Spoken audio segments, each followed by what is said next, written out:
Hello everybody, this is set 2 of Air Force Ace versus KTF. This is Anytime versus Tempest from KTF. And Air Force Ace, man, I gotta say, even though most of the times they disappoint me, even though they have a lot of old veterans that all of us want to see win, but don't oftentimes, they are still exciting to watch, as we saw in Game 1. And obviously in Game 3, none other than the star of all StarCraft, as according to the U.S. military, for example, Stars and Stripes reports on none other than Park Jun-suk, of course, of everybody in StarCraft. But yeah, Reach, obviously an exciting player.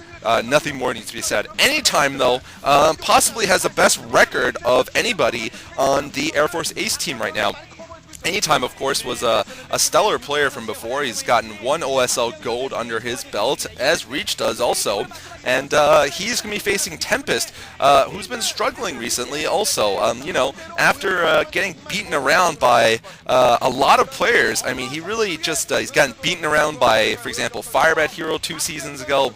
WTF pwned him in the face on a couple of maps. July did some crazy tech switch into mass mutas and pwned him in the face. Pretty much Tempest is just taking it in the face. The one thing he managed to do, of course, let us never forget, was have Reach's Dragoon. Reach basically had a raffle of, you could have one of my units and use it for one game, and Tempest won the Mangoon. The one Mangoon to have ever existed, and used it to beat Light, killing like 25 units with it. Literally 25. Look up Tempest versus Light if you don't believe me. It is a sexy game. Anyway, though, this is a Protoss versus Protoss here. This is the purple Protoss on the left side for Medusa II, and the purple Protoss is KTF Tempest. The yellow Protoss on the right side is Anytime. Anytime, of course, a rival of Boxer back in the day also. They played an amazing series where Boxer came back from 0-2 in a best of 5, and it was definitely one of Boxer's sort of closing moments before he kind of, you know, just went on his long twilight, which is kind of sad to say, but you know, that was one of the, I think one of the final seasons where he made it very far in one of the Star Leagues. I think it was in 05. Oversky, I gotta say, has very much impressed me.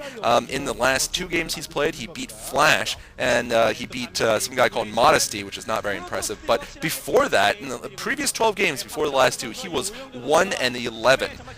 That's right, 1-11. So for him to be able to beat Oversky, for Oversky to be able to beat Flash, rather, is quite an accomplishment.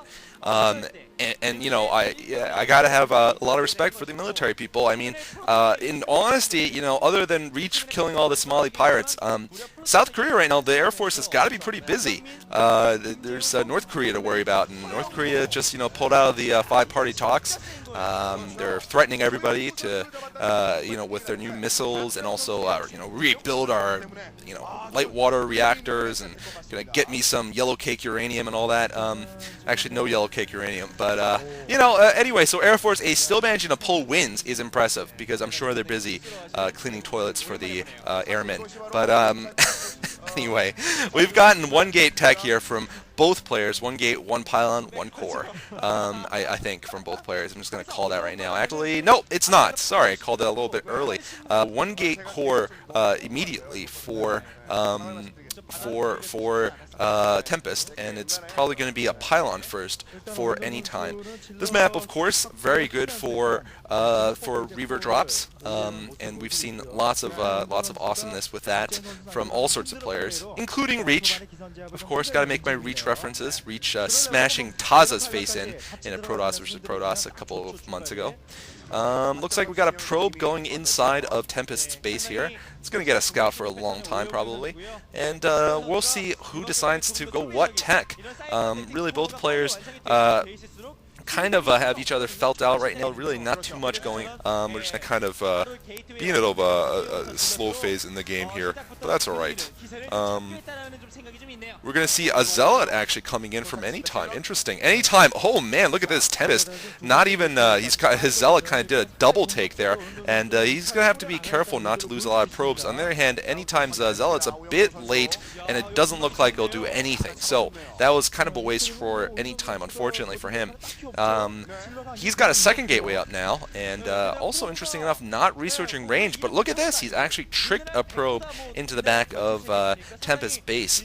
By the way, the main difference on Medusa II is that the middle is a lot more buildable. It will definitely make a difference in Terran versus Protoss. That's the matchup I can think of where that will definitely swing things a lot more towards the Terran. So right now we've seen the probe get in, but wow, anytime, not going to have any luck. Tempest actually doing the right thing, and he had the back of his base covered there. Very impressive. So Tempest is still going to keep anytime in the dark, although he's also keeping us in the dark. What is he going to go for? Is he going to go for a fast Nexus, possibly? No, it looks like he's gotten range going up, and you know, doesn't look like that much else. Got goons coming out.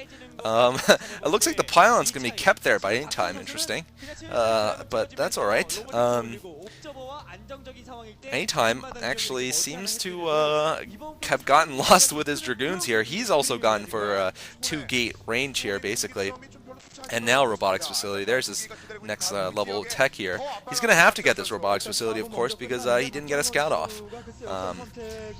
And there's the robotics facility from Tempest. So basically mirror matchups, except Tempest is now on the attack, but oh, he's walked into a target.